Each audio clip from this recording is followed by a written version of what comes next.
In this video today, we're going to be going over a nuclease assay and running it through a native gel so that we can actually see how much of the DNA gets cleaved over time.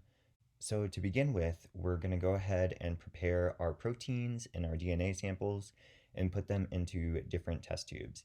So I'm making a buffer solution so that I can dilute my protein to the concentration that I want, as well as a reaction buffer solution, which is just higher in salt so that the reaction can run smoothly.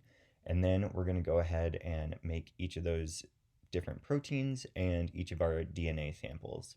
So the protein that we're going to be using is sitting at about 1 micromolar, and the DNA that we're going to be using is at about 500 nanomolar. So once all of those are prepared, we're going to go ahead and load them into our plate so that we can have all of our reactions running side by side.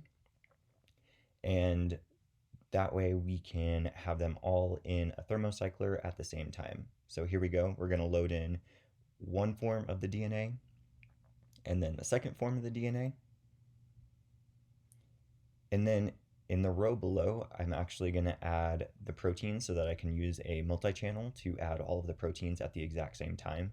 And now we're going to take it over to the thermocycler. So here we're going to let the reaction go at 37°C for about 20 minutes.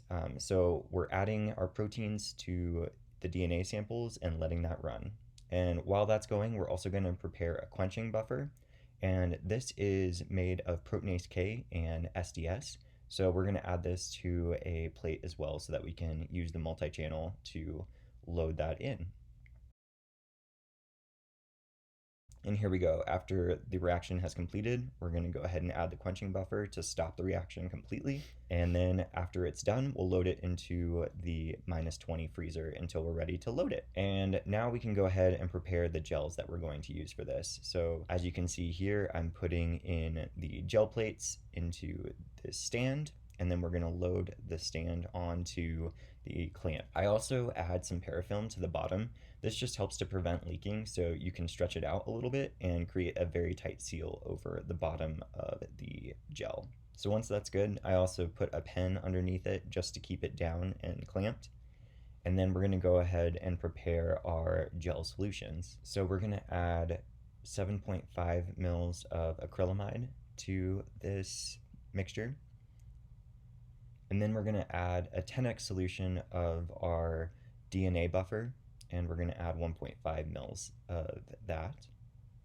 And the last thing we're going to add is 6 mils of water.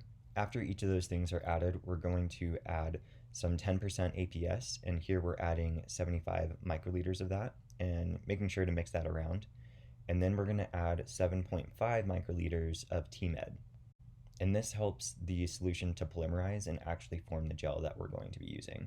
So I like to rock it back and forth just to make sure that it is completely homogeneous. And then we're going to go ahead and pour it into the gel and add the wells into there and let that sit for about 30 minutes. So once that's done polymerizing, we can actually take it out and load it into the cassette. And then make sure that the seals are really, really tight on the gasket because we don't want any leaks to form.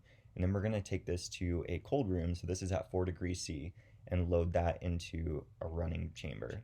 So we're going to add our running buffer, and then we're going to take out the comb that has the wells in it.